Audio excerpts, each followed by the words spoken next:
네, 반갑습니다. 1월 20일 월요일 아침 시황입니다. 자, 드디어 1월의 후반부로 들어가면서 명절 전, 폭풍 전야로 들어가고 있습니다.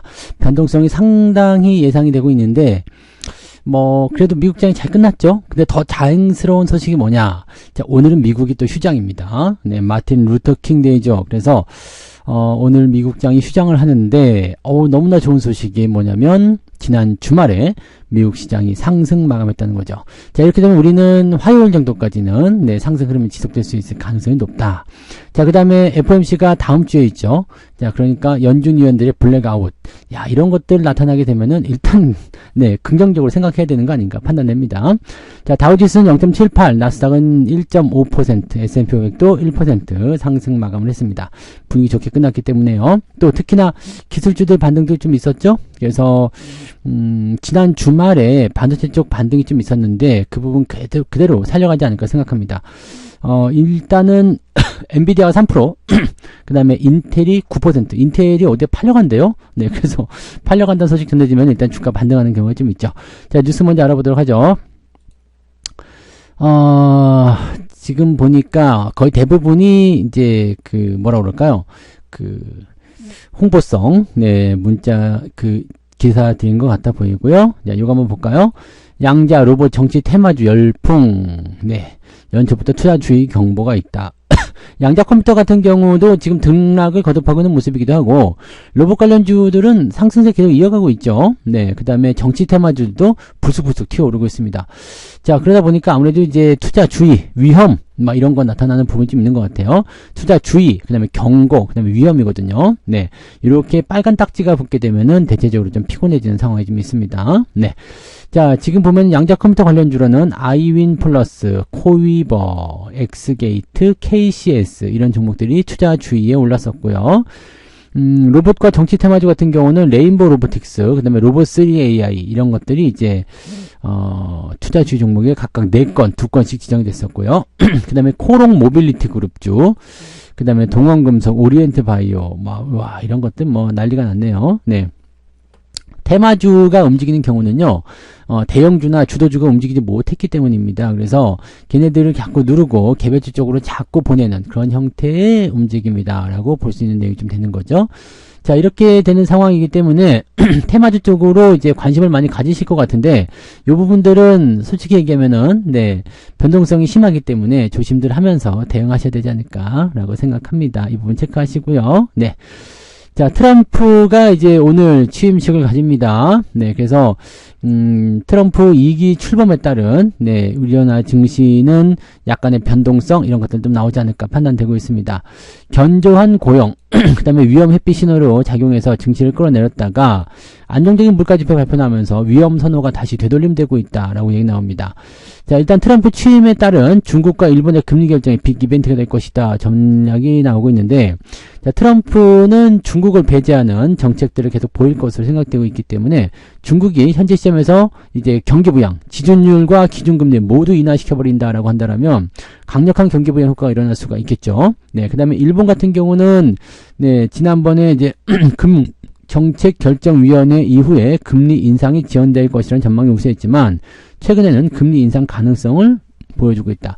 약간 둘이서 좀 반대되는 입장이네요. 그죠? 중국은 금리 인하 쪽, 그 다음에 일본은 금리 인상 쪽. 근데 일본은 금리가 낮은 상황이잖아요. 엄청나게 낮은 상황이기 때문에 얘네들은 어느 정도 그 수준을 맞추기 위해서 좀 올릴 필요도 있지 않을까라는 생각이 좀 있긴 합니다. 자, 그런 부분들이고 전체적으로 이제 트럼프 취임 이후에 이 관세라는 부분들을 어떻게 진행할 것이냐인데, 관세가 이제 예전에 나왔던 재료에 의하면 상반기에는 특별한 건 없을 것이다. 대신에 그 이후에 관세가 점점 높아지고 좀 부담이 되는 그런 상황이 나올 것이다 라고 얘기가 나오거든요. 그래서 점차적으로 이제 관세의 압박이 좀 커지게 되고 중국의 반발이 있다든지 서로 간에 충돌이 있다라면 분위기가 조금 다운될 가능성이 높아진다라고 볼 수는 있겠죠. 그래서 일단은 우리나라 증시 같은 경우는 1월달 통과하면서 어느 정도 반등 구간 더 이어갈 수 있지 않을까 판단되고 있고요. 상반기 시점에서 이제 3월달 배당 기준일까지 다 지나고 나면 한 차례 조정이 나오지 않을까. 그러면 반대로 이야기하면 올 1분기 정도까지는 주가 상승이 점진적으로 더 일어날 수 있지 않을까라고 판단됩니다. 자, 그 다음에 대표적인 업종은 반도체라고 되어 있고요. 그리고 아직까지는 뭐 경기 회복에 따른 어떤 기대감, 이런 것들은 조금 약한 포인트이기 때문에 전체적으로 경기 동향이나 이런 이벤트들이 좋아지는 시점부터 관심을 가지는 것이 좋을 것이다 라고 판단해 볼 수 있겠죠. 네. 자, 그런 부분들이 있고요. 그리고 뭐 특이사항은 없어요. 네. 전기차 쪽, 바이오 쪽, 연초부터 추락하는 중국 투자 ETF. 자, 중국 쪽은 조금 애매한 구간이 있어요. 이 대중 무역 규제에 대한 부분들이 있기 때문에 이런 것들은 약간 부담스럽다라고 일단 보시면 될 것 같고요. 그 다음에 코인 같은 경우 있죠. 네, 트럼프 취임 직전에 이제 코인이 계속 상승세를 보이고 있는 모습인데 하루에 145배 넘게 오른 오피셜 트럼프, 이거 뭐야? 무지막지하게 엄청나네요. 네, 전 세계 시장에 코인 시장이 들썩거렸다라고 되어 있네요. 트럼프 코인을 사라. 야, 근데 이런 거는요, 아무런 기능이 없는 밈 코인 아닙니까? 네, 그냥 와, 나 이번에 강아지로 해봐야 되겠어. 그게 도지코인이죠. 와, 이번에 트럼프로 해야 되겠어. 트럼프 밈코인, 오피셜 트럼프. 그래서 뭐 어쩌라는 거야. 근데 0.41달러에서 시작했는데 지금 얼마라고? 70달러. 이건 도대체 뭐지? 사람들이 몰리니까 일단은 뭐 상승의 기대감이 좀 나타날 수 있겠습니다만은 글쎄오시다 라고 좀 봐야 될 것 같긴 하네요. 네. 코인 같은 경우는 일단 알트코인 시장에서의 강세가 더 나타날 수 있는 상황이긴 합니다만은 너무 이런 쪽에 집중해서 보신다거나 그러지 않으셨으면 좋겠어요. 네, 코인은 일단 트럼프 취임 이후에도 계속 연속적인 상승 이어갈 것인지는 좀 관심을 좀 찾아봐야 되겠죠. 네. 자, 그런 부분들이 있고요. 자, 빅테크 실적이 스타트됩니다. 이제 넷플릭스에 주목해라 이런 얘기가 있는데, 일단 주요 기업의 어떤 실적 발표, 이번 주에는 자동차 실적 발표 있죠. 그래서 지금 보면은 우리나라는 이제 현대일렉트릭 오늘부터 시작해가지고요, 삼성바이오로직스, 삼성물산, 그 다음에 자동차, 하이닉스 실적들 다 나옵니다. 그 다음에 기아차도 24일날 발표가 있습니다. 23일은 하이닉스와 현대자동차. 이 하이닉스 실적이 아주 주목을 받을 거라고 생각되고 있습니다. 그래서 이 SK 하이닉스 같은 경우는 이번에 8조 원 넘겨서 어닝 서프라이즈 터질 것이다 이런 전망이 나오고 있는데, 이렇게 되면은 기대감은 더 커질 수 있겠죠. 네. 그러면 자동차 같은 경우도 지금 보면은 최대 실적 가능성이 있다라고 얘기는 일단 나오고 있거든요. 다만 이제 이 충당금에 대한 부분들이 어느 정도까지 나올 것이냐, 이것이 범위가 확대가 되면 실적은 조금 다운될 수 있겠죠. 그래서 그런 내용들 좀 부담스럽긴 하다. 자, 미국은 이제 21일 날 넷플릭스와 3M, 그 다음에 24일 날 아메리칸 익스프레스 이런 쪽에서 실적 발표하게 되는데, 일단 전체적으로는 기업들 실적이 긍정적으로 예상되는 부분들이 많이 있네요. 그래서 이런 식으로 나오게 된다라면 트럼프 취임 이후에 기업들 실적도 증가하게 되고, 그 다음에 말씀드렸던 대로 다음 주 FOMC를 위한 블랙아웃 이런 것들이 나오면 이제 주 초반에는 상승세가 좀 이어질 것 같아 보이죠. 다만 이제 주 후반부 들어서게 되면 기업 실적과 관계없이 명절 전이라는 특수성, 그 다음에 거래량이 좀 줄어들게 되겠죠. 그리고 초반에 올라온 부분에 대한 차익실현이 나타날 수 있기 때문에 이번 주는 상고하죠. 상승 이후에 점점점 힘이 빠지는 그런 형태로 가지 않을까라는 전망을 좀 해볼 수 있겠습니다. 근데 뭐 좀 지켜보긴 해야 되겠죠. 네. 자, 그렇게 되어 있고요. 일단 실적 발표가 굉장히 중요하다는 것만 좀 보시면 되겠습니다. 그리고 트럼프가 취임식에서 어떤 이야기를 하는지, 그 다음에 실적 발표가 어떻게 나오는지, 여기에 따라서 시장 자체가 변동성이 좀 커질 수 있겠다라고 보시면 되겠습니다. 그런 정도 있고요. 코스피 대반전, 왜 그러느냐? K증시 예상 밖 선두질주, 외국인 컴백. 작년에는 꼴찌였는데 올해 1월달 들어서면서 전 세계 증시 하락률 1, 2위였던 것이 지금 올해 초반에 나란히 상승률 1, 2위를 기록하고 있다. 지금 미국 증시도 약간 부담감이 있죠. 뭐 올라오긴 했었습니다만은 주가 변동성이 좀 있는 거고요. 전 세계 증시들이 이제 많이 올랐다는 부분이 있기 때문에 던져지는 형태 이런 식으로 나타나고 있기 때문에 이런 쪽에 어떤 부담감은 좀 있을 수 있는 거죠. 그래서 전체적으로 보면은 이제 미국 증시도 떨어진 건 아니지만 1.96%밖에 오르지 않았고요. 코스피는 5.17, 코스닥은 6.86 상승을 하게 되면서 1등과 2등에 나란히 들어와 있다. 자, 계속 될 것인지는 모르겠습니다만, 한국 증시가 다른 나라들 좀 상해나 니케이 이런 데는 막 다 빠져버렸어요. 빠져버렸죠. 근데 지금 많이 올라가 있고요. 기관들이 팔아먹은 대신에 외국인과 개인들의 매수가 잘 들어오고 있는 형태가 나오고 있습니다. 실질적으로 우리나라 증시가 많이 저평가되어 있다는 느낌이 있기 때문에 그런 형태의 상황으로 본다라면 아무래도 이제 우리나라 증시 쪽으로 이제 매력도가 좀 높아질 수 있겠죠. 왜냐면 그 미국 증시나 기타 그 다른 국가들의 어떤 증시 포인트들이 하락을 한다거나 아니면 오르지 못하는 상태, 즉 떨어지지 않더라도 특별하게 상승에 대한 어떤 기대치가 낮아지게 됐다라면 바닥에 있는 종목 쪽으로 관심이 쏠릴 수밖에 없거든요. 그래서 이런 부분들이 좀 나올 수 있다. 그러니까 지금 현재 시점에서는 물론 이런 상승률이 계속 지속될 수는 없겠습니다만 적어도 현재 시점, 연초 시점에서 반등은 연결시킬 수 있을 것이다 판단되는 부분이 됩니다. 그렇게 된다면 기대감이 조금 더 작용될 수가 있겠죠. 여기 보시면 네, K바이오가 효자다라고 되어 있습니다. 코스닥 쪽에서는 일단 바이오 종목군들이 많이 올라가고 있는 모습이 있어요. 그래서 전체적으로 보면 이제 강세가 좀 나타나는 모습이고 일단은 알테오젠이 지금 시총 1위에 코스닥 시총 1위에 등극이 되어 있고 요쪽도 근데 사실은 지금 재미는 없죠. 네, 재미는 없는 상황인데 물론 이제 이런 종목군들은 이제 3월 말 이후에 공매도가 시행이 되면 어떻게 될지 몰라요. 어떻게 될지 모르기 때문에 이런 부분들은 조금 고민을 좀 해야 될 것 같긴 합니다만 바이오 기업들도 대체적으로 지금 이렇게 흑자 전환되면서 또는 실적이 증가하게 되면서 조금씩 기대감도 좀 생겨나고 있는 모습이 좀 있습니다. 그래서 코스닥의 상승률의 어떤 기대치는 지금 현재 그 바이오 쪽인데 그 이유는 굉장히 간단합니다. 왜냐면 2차 전지가 지금 밀리고 있는 상태이고 코스닥 쪽에서 지금 주목을 해볼 수 있는 업종은 바이오밖에 없습니다. 코스피로 넘어오게 되면 여러 가지 업종들이 산재되어 있지만 코스닥 쪽에서는 그냥 바이오 하나만 보고 가는 거거든요. 즉 다시 얘기하면 바이오가 올라가면 코스닥 지수가 올라가고 바이오가 내려가면 코스닥 지수가 떨어진다. 이렇게 보시면 된다는 얘기입니다. 그러니까 코스닥 지표가 많이 올랐다는 것은 바이오가 주력했다라고 볼 수 있는 내용이 되겠죠. 자, 반도체가 올라가면서 지금 소부장 쪽도 조금씩 올라오려는 모습 보이고 있기 때문에 얘네들이 위쪽으로 들어와서 어느 정도의 힘을 좀 써줄 것이냐에 따라 좀 달라지긴 하겠습니다만 현재로서는 바이오가 공매도가 시작되기 전까지는 계속적으로 강세를 보일 수밖에 없을 것 같다 판단되네요. 자, 대규모 공매도 거래법인 전산 시스템 구축 의무화가 되어 있다. 3월 말 공매도 거래 재개를 앞두고 있다. 여기 뉴스에 나왔네요. 그죠?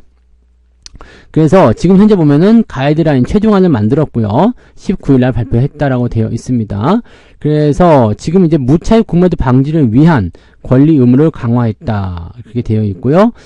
가능성이 높은 법인일수록 강한 내부 통제 기준을 마련하기로 했고, 뭐 등등등 해서 뭐 시스템적으로 이제 이런 것들을 이제 뭐 제한하겠다라고 되어 있는 부분인데, 해당 시스템은 종목별 실시간 잔액을 산출하고 잔액을 초과하는 주문을 차단하는 기능을 갖춰야 한다라고 되어 있죠. 자, 그래서 무차익 공매도를 일단 막겠다인데, 무차익 공매도도 사실 문제는 맞죠. 문제는 맞는데, 요걸 조금 고민할 필요 있습니다. 네. 왜냐면, 지금 공매도 쪽에서 문제가 뭐였냐면, 그 상환 기간의 무제한 연장이 또 가장 큰 문제 아닙니까? 그래서 사실 이 무차익 공매도는 당연히 이건 불법이기 때문에 당연히 막아야 되는 거고요. 상환 기간의 무제한 연장 이것도 조금 건드려줘야 되지 않을까 생각합니다. 그렇게 되면 사실 공매도가 들어오든가 말든가 우리가 신경 쓸 필요는 없겠죠. 오히려 공매도가 들어왔다고 해서 우리가 겁먹을 거 없고 상환 기간에 임박한 그런 회사들을 압박해가지고 오히려 이제 숏스퀴즈나 이런 것들을 만들어낼 수도 있거든요. 그러니까 이런 상황 기간의 어떤 연장 이 부분도 조금 도입이 됐으면 좋겠다는 생각이 좀 드네요. 어쨌건 지금 현재로서는 이제 무차익 공매도가 이제 방지가 되는 어쨌든 뭐 불법적인 상황들 막는 거야 뭐 당연한 거 아닌가 싶은 생각도 있습니다만 그러네요. 자, 수익률 세계 1위 실화냐? 아이고 참 5% 올라놓고 아주 뭐 세계 1위 난리 났네요. 자. 트럼프 밈코인 아까 전에 말씀드렸지만 18,000% 급등했다. 미쳐버린 거네요. 자, 삼성전자는 코스피 반등에도 하락세를 계속 보여주고 있습니다. 제한적 성장 예상에 목표 가격이 뚝 떨어졌다. 이렇게 되어 있습니다. 삼성전자를 계속 떨굴 수는 없을 것 같긴 한데 만약에 삼성전자가 올라가는 추세로 보여졌다라면 아마 시장이 더 크게 올랐을 거예요. 연초 시점에서 삼성전자의 반등과 코스피 지수의 반등을 생각했다라면 아마 이렇게 됐을 경우는 10% 넘는 상승이 일어났을 텐데 그걸 원하진 않죠. 지수가 가파르게 올라가는 것을 또 원하지 않는 놈들이 많이 있어요. 나쁜 놈들이 있습니다. 그래서 그런 놈들이 이제 삼성전자를 던지고 반도체 업황이 실질적으로 나빴다라고 한다라면 하이닉스고 소부장이고 다 갖다 팔아버려야 되는데 그러지 않죠. 미친 듯이 그쪽은 사고 있는데 삼성전자만 떨고 있습니다. 있습니다. 이거는 삼성이 지금 현재 시점에서 시장의 어떤 장악력이 좀 약화된 상황일 수도 있겠습니다만 실적도 많이 감소했잖아요. 그래서 그런 부분들 때문에 이제 부담을 느낄 수도 있겠습니다만 실질적으로 이제 시장을 억누른 상태에서 특정 종목군들을 올리기 위한 그런 움직임을 좀 사용하고 있을 것이다 보여집니다. 실제적으로 이제 2023년도 대비해서 2024년도 실적은 좋습니다. 2024년도 대비해서 2025년도 실적도 좋을 겁니다. 자, 근데도 불구하고 계속 뭐 나쁘다 얘기하고 있고 중요한 건 뭐냐면 컨센서스를 하향 조정하는 부분들이거든요. 그러니까 얘네들도 언제까지 낮출 수는 없겠지만 지금 계속적으로 실적 기대치를 낮추는 상황이 되면서 목표 주가 떨구고 막 이렇게 나오고 있기 때문에 네, 삼성전자 입장에서는 네, 실제적으로 나쁜 얘기만 계속 나오니까 주가가 올라오지 못하는 형태. 거기다가 실질적으로 이제 엔비디아 쪽 통과하지 못하는 부분과 그 다음에 하이닉스에 쏠리는 형태 이런 모습이 나타나니까 아무래도 삼성전자 쪽에서는 조금 애매한 부분이 있을 수 있겠죠. 자, 지금 이런 부분들은 이제 앞으로 이제 상승에 대한 기대감을 좀 열 수 있는 부분들이 이 빅테크 기업들의 네, 지연 주문 문제. 그래서 삼성전자가 HBM을 공급할 수 있는 기회가 생겼다라는 부분이 좀 되는 거거든요. 그래서 일단은 HBM4로 넘어갔을 경우에는 굉장히 강한 그런 기대감들도 남아있긴 합니다만 아직까지는 좀 더 지켜봐야 되는 거고요. 이런 그 주문 지연이라든지 이런 모습들 지금 빅테크 기업들 같은 경우는 브로드컴을 앞세워가지고 뭐라고 있어요? 새로운 판을 짜고 있기 때문에 이런 상태에서는 삼성전자가 반드시 필요하죠. 지금은 엔비디아의 시장 점유율이 굉장히 높기 때문에 장악력이 굉장히 크지만 빅테크가 계속 성장을 하게 된다면 분위기가 조금 달라질 수 있는 상태로는 갈 수 있겠다. 이렇게 판단하실 수도 있겠습니다. 그 정도 체크하시면 될 것 같아 보이고요. 네, 뭐 그런 정도. 그리고 뭐 특이사항은 딱히 나와 보이진 않습니다만 일단은 증시가 계속 상승하고 있다라는 부분들과 전체적으로 좀 좋아지고 있다. 이런 얘기들, 그 다음에 공매도에 대한 이야기들, 이런 쪽이고, 뭐, 코인 이야기들, 이렇게 되어 있는 부분이고, 테마주에 대해서는 약간 주의 좀 하자, 라는 식으로 되어 있고요. 네. 2차전지 계속 안 좋은 것 같아요. 그죠? 2차전지 테마에 올라타 급등했던 MFM 코리아가 상장 폐지? 아이구야. 자, 의복 제조업체로 상장한 이후에 계속 적자하다가 지금 2차전지로 올라갔었는데 상장 폐지된다. 2차전지가 상당히 힘든 것 같아 보이기는 해요. 네. 그런 부분들이 있고, 그 외에는 뭐 특이사항은 없어 보이네요. 트럼프 수혜주로는 전력, 조선주가 뜰 것이고, 금리 민감에 대한 기술주가 관련 약세를 보일 것이다. 금리에 대한 부분들은 트럼프가 이제 금리 인하를 별로 원하지 않을 것이다. 이런 전망도 좀 있잖아요. 그러다 보니까 아무래도 금리 민감한 대형주 기술주들이 많이 하락하는 모습이 있을 것이다. 그게 이제 미국장에서 나타나는 모습이기도 한데 우리나라는 그런 거 별로 관계없죠. 네, 그런 거 별로 관계없고 대형 기술주들이 미국에 떨어진다고 해서 우리나라 떨어진다거나 그런 모습도 없습니다. 워낙 많이 빠졌기 때문에 바닥권에서 밀릴 것도 없다라는 식의 얘기가 나올 수밖에 없는 내용이 좀 되겠죠. 네. 그래서 이런 정도 보시면 되겠습니다. 특이사항은 없어 보이고요. 우리나라 증시에 대한 전체적인 포인트를 좀 보게 되면 일단은 워낙 많이 내린 상태에서 반등이 나올 수 있는 부분, 그 다음에 이 반등이 나올 수 있는 부분들이 해외 시장 쪽에서의 등락과 별로 관계가 없다. 지금 해외 시장 쪽은 지지부진한 모습이 좀 있습니다만 국내 시장은 상승률이 굉장히 높은 편입니다. 그래서 오히려 그런 부분들 때문에 우리나라 쪽으로 더 자금이 들어올 수 있는 요소가 만들어져 있다라고 보시면 되겠고, 정치적 리스크도 어느 정도 해소가 될 상황으로 만약에 계속 진행이 된다라고 그러면 아마도 그쪽 부분에서는 네, 강한 포인트가 연결될 수도 있을 거라 생각됩니다. 그래서 국내 증시는 아까 말씀드렸던 대로 오늘 미국 증시가 휴장입니다. 그래서 아마 화요일까지 이 상승 기조가 유지될 것 같고요. 오늘은 월요일이지만 네, 좋은 흐름들 연결될 것 같다 생각되고요. 아마 우리 증시는 화요일 정도까지는 계속 상승세 이어질 수 있겠습니다. 수, 목, 금 요 자리가 이제 그 명절 전에 나타날 수 있는 변동성 구간이기 때문에 여기에 따른 주의만 조금 하시면 될 것 같아 보입니다. 그래서 오늘도 네 편안하게 좀 출발하시고요. 계좌 계속 올려놓으시면 되겠죠? 계좌 꾸준하게 올려놓고 약간 이제 주 후반부의 변동성만 잘 흡수하시면 아마 2월달 넘어가면서 또 좋은 포인트 기대를 해볼 수 있을 거라 생각합니다. 자, 그러면 이제 명절 전에 마지막 변동성 구간이 가장 크게 나타날 것으로 생각되는 이번 주 시작해 보고요. 자, 아침 9시 조금 있으면 네, 무방 또 시작되죠? 네. 조금 있다가 아침 9시부터 시작되는 무방에 또 참여하셔서 저와 같이 시장 열어보면 되겠습니다. 자, 오늘도 파이팅 하시고요. 네. 이따가 무방에서 뵙겠습니다. 고맙습니다. 본 방송에서 제공되는 모든 정보는 투자 판단의 참고 자료이며 투자의 최종 책임은 본 방송을 이용하는 본인에게 있습니다.